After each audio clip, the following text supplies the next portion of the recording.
Olá pessoal, sejam muito bem-vindos ao podcast Clube do LCA. Thiago Serafim falando aqui, o host responsável pela Hub Clube do LCA. Tema do podcast de hoje: nem todo atleta precisa operar o ligamento cruzado anterior. Bom, vamos lá. Antes de mais nada, se você não é inscrito no canal, não deixe de se inscrever, de dar o like, de compartilhar. Se você está ouvindo esse podcast pela sua plataforma de áudio, não deixe de nos seguir também e de avaliar. Também não deixe de seguir o Clube do LCA nas nossas redes sociais, com o nosso Instagram, que vai ficar fixado aqui na descrição do episódio. Quando alguém rompe o ligamento cruzado anterior, a primeira coisa que normalmente a gente escuta é vai ter que operar. Mas vamos lá, será que isso é uma verdade para todos os casos? Hoje eu quero justamente discutir esse tema que ainda gera muita polêmica. Por quê? Porque nem todo atleta que tem uma ruptura do LCA necessariamente precisa de cirurgia. Eu sei que talvez você esteja ouvindo isso pela primeira vez, mas calma. Isso não significa dizer que a cirurgia não funciona ou que é desnecessária. A discussão aqui é outra, tá? Quem realmente se beneficia de cada abordagem, tratamento conservador ou tratamento cirúrgico? Bom, acho que primeiro vamos entender por que o ligamento cruzado anterior ele é tão associado à cirurgia. O LCA ele possui uma função de estabilizador do joelho, estabilizador estático do joelho. A gente tem estabilizadores dinâmicos, que são as musculaturas que passam pelo local. E ele tem essa associação grande com a instabilidade, justamente em esportes de pivô, de mudança de direção, onde a gente vê muito o risco de novas lesões ocorrerem, risco de relesões, de novos episódios de lesões de LCA. Então, geralmente, o objetivo da cirurgia é reconstruir essa estabilização através de uma reconstrução. Então, de poder fazer com que o indivíduo retorne ao ambiente competitivo. E a cirurgia ela virou uma espécie de padrão realmente de tratamento, principalmente para quem busca restaurar essa estabilidade do retorno ao esporte e reduzir aí consigo os episódios de falseio. Porém, com o tempo a gente começou a perceber, fala a gente, nós profissionais da saúde, né, profissionais como fisioterapeutas, médicos, nós começamos a perceber que nem todos os indivíduos evoluem da mesma forma após a lesão. E até mesmo indivíduos que fazem a cirurgia possuem ainda, às vezes, episódios de falseio ou uma segunda chance de lesão ocorrendo. Até porque, vamos lá, a cirurgia não é garantia de sucesso de retorno ao esporte ou de sucesso na estabilidade. Quando a gente pega dados, 1 a cada 4, 1 a cada 5 indivíduos rompe de novo o ligamento cruzado anterior. Seja o lado já operado, seja o lado não operado. Então a gente precisa entender que, a cirurgia não vai ser uma bala de prata que vai resolver todos os problemas do joelho. A gente precisa entender também o contexto que a reabilitação é longa. E a gente precisa associar geralmente a cirurgia, de uma boa reabilitação e do engajamento do paciente, do atleta. Por falar em paciente, né, existem pacientes que funcionam bem com e pacientes que funcionam bem sem a cirurgia. E eu preciso trazer alguns conceitos aqui para vocês, que são os Coopers e os não-Coopers. Após uma ruptura do LCA, a gente observa que os pacientes às vezes apresentam respostas funcionais bastante distintas. Mesmo quando possuem lesões semelhantes, mesmo indivíduos com um perfil bem semelhante. Alguns conseguem retomar atividades esportivas, vida diária, normal, sem episódios recorrentes de instabilidade. Porém, outros, eles desenvolvem uma instabilidade persistente, uma limitação funcional e uma dificuldade para retornar ao esporte. Essa diferença levou ao surgimento de alguns conceitos, como os Coopers e os não-Coopers. Os Coopers, eles são indivíduos que conseguem compensar a ausência funcional do LCA, por meio de adaptações neuromusculares, biomecânicas e psicológicas, mantendo ali uma estabilidade dinâmica do joelho e retornando às atividades sem episódios significativos de falseio. Estima-se aí que apenas uma pequena parcela dos pacientes apresenta esse perfil, geralmente 20 a 30% dos indivíduos com lesão isolada de LCA. Por outro lado, os non-Coopers representam a maioria dos pacientes. Esses indivíduos, eles têm ali consigo episódios recorrentes de instabilidade durante atividades funcionais, redução da confiança do joelho, pior desempenho funcional e maior dificuldade de retornar aos esportes sem reconstrução ligamentar. Então essa instabilidade repetitiva também aumenta o risco de lesões secundárias, especialmente lesões de menisco e lesões condrais.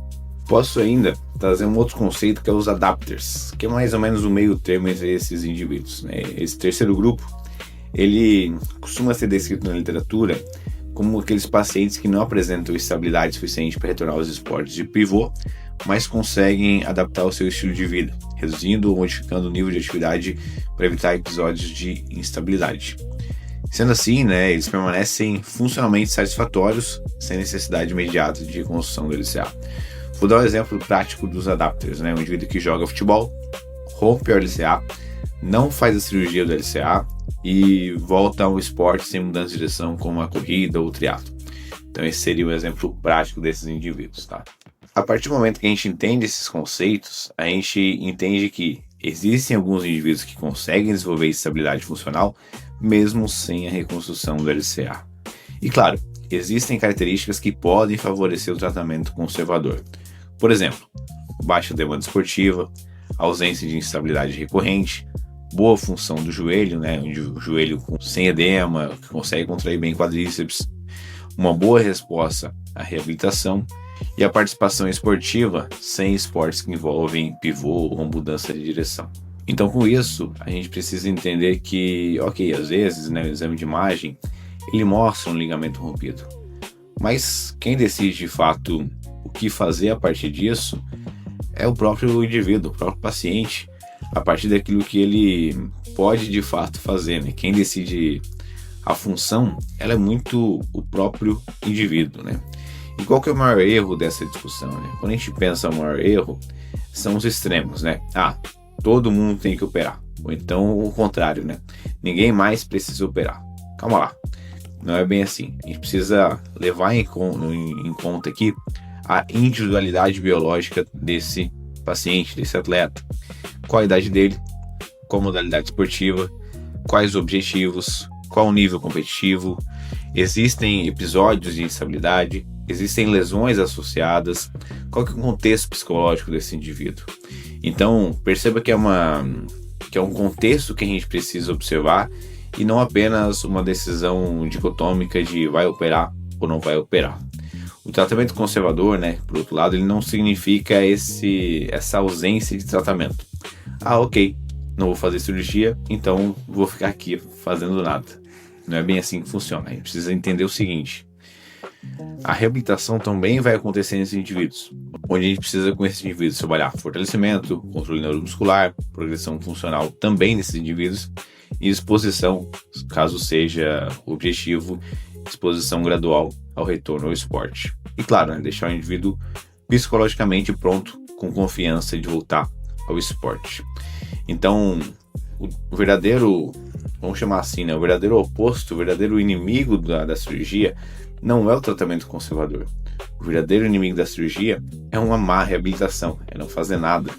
Bom, e sobre todos esses conceitos, Thiago, o que a ciência mostra de fato sobre esse tipo de abordagem? A gente precisa entender o seguinte: algumas pessoas evoluem bem sem cirurgia, outras apresentam instabilidade persistente. A cirurgia não vai garantir o retorno pleno, como eu já falei no início do episódio. E são muitos fatores que influenciam o desfecho. Fatores que eu já citei anteriormente para vocês: idade, modalidade, objetivos, nível competitivo, episódios de instabilidade, lesões associadas e o contexto psicológico. A gente precisa levar sempre em consideração o indivíduo. Hoje a tendência é cada vez mais uma decisão mais individualizada e compartilhada. O que é uma decisão compartilhada? A gente precisa entender que o centro do tratamento é o próprio paciente, é o próprio atleta. Qual que é o objetivo desse atleta? Ele fala para mim: cara, quero tentar tratar conservador. É possível? Eu vou ter que ser realista com ele. Olha, se você quer voltar ao esporte, e seu esporte é um esporte de alta demanda, as chances são menores. A gente pode tentar, mas, que vou trazer como eu abordo isso com os pacientes, mas a partir do momento que a gente perceber que você está tendo episódios de falseio, não está tendo sucesso no tratamento conservador, vai ser hora de ir para a cirurgia. E muitas vezes é o melhor momento de ir para a cirurgia, porque você vai estar com uma boa ativação muscular, uma boa contração dos quadríceps, ausência de edema. Então, muitas vezes a tentativa de tratamento conservador, ela vira um bom pré-operatório. E o contrário também. Tem um caso que eu gosto de compartilhar, que é um indivíduo ativo, não era atleta, já um pouco mais velho, em torno de 50 anos, que me procurou com um pedido médico de pré-operatório. Só que eu observei o perfil dele vamos lá, baixa demanda esportiva, já um pouco mais velho, um estilo de vida que não era um estilo de vida de alta demanda esportiva. As principais demandas do dia dele era brincar com o filho pequeno, foi assim inclusive que ele rompeu a LCA. Então pensei e falei para ele, olha, considerando seu perfil aqui, talvez você tenha um sucesso de tratamento conservador, talvez você não precise operar. E por que eu levei isso para ele? Porque ele achou que ele ia fazer lá 1-2 meses pré-operatório, ia fazer cirurgia e depois não ia precisar tratar. Só que comecei a explicar para ele como era a reabilitação. Falei, cara, você vai ter que tratar aqui com a gente em torno de 9 meses, em torno de 1 ano. O tratamento ele é longo. O pós-operatório, eu mostrei toda a fase inicial. Você vai ficar de muletas, não vai ser fácil. Eu sei que não é um momento fácil para você de fazer cirurgia. E propus para ele, né? Vamos fazer o seguinte, vamos fazer um pré-operatório aqui. E se você estiver evoluindo bem, do ponto de vista funcional, com ausência de dor, com ausência de falseios, eu acho que você tem um bom perfil para seguir sem realização de cirurgia. E foi o que aconteceu. Eu acho que isso tem uns 2 anos e meio. Segue esse paciente ainda sem cirurgia. Ele já veio tratar comigo outras coisas que não tem nada a ver com o joelho dele, mas segue uma vida normal, plena, ativa, sem a realização de uma reconstrução do LCA. E é a situação inversa, né? Aquele pré-operatório que virou um tratamento conservador. Então pode ser que isso aconteça, é viável, mas tudo depende de como ocorre todo o processo. E qual que é o futuro em si dessa discussão, né? Precisa entender essa espécie de paradigma, né? Quanto mais individualizado a gente está levando tratamento, mais decisões compartilhadas a gente faz com esse paciente, né? A gente precisa ter critérios funcionais para evoluir, uma avaliação contínua desse paciente, uma maior valorização da função em si, e não só do exame de imagem. Então, como que está a força? Como que está o salto dele? Como está a capacidade de produzir potência? A gente precisa avaliar isso e fazer um monitoramento longitudinal desse paciente. Então, talvez no futuro, né, quando a gente pensa no futuro, a pergunta ela deixe de ser, o LCA rompeu? Ok, isso acontece no esporte, né? E a gente começa a se perguntar se esse indivíduo ele consegue se adequar funcionalmente mesmo sem uma reconstrução da LCA. Bom, para a gente fechar o episódio de hoje, eu quero deixar essa mensagem para vocês, né? Que nem todo atleta precisa operar, mas também nem todo atleta vai funcionar bem sem a cirurgia. Eu acho que essa é a principal mensagem do episódio de hoje, né? Onde essa decisão vai estar sempre longe dos extremos. Eu vejo muitas pessoas defendendo extremamente a cirurgia, muitas pessoas defendendo extremamente o tratamento conservador. Eu fico no meio termo, tá? Talvez a grande evolução da reabilitação, ela vai ser justamente essa, né? Da gente parar de tentar tratar as imagens, né? Uma reconstrução do LCA, aliás, uma lesão do LCA, e começar a tratar o indivíduo, a pessoa, o paciente, entender o contexto e qual função que ele está presente. Bom, se você gostou desse episódio, não deixe de compartilhar com seu colega profissional, com seu personal, com seu paciente, com seu atleta. Não deixe de nos seguir nas nossas redes sociais. Não deixe de seguir esse episódio no Clube do LCA. Não deixe de dar o like, de compartilhar, de ativar o sininho e ficar ligado em todos os conteúdos por aqui. Como já falei nos episódios anteriores, esse segundo semestre de 26, o Clube do LCA vai ter novidades lá no Instagram. Então siga o Instagram, @Clube do LCA, que está na descrição desse episódio. Nos vemos nas próximas semanas. Tchau, tchau.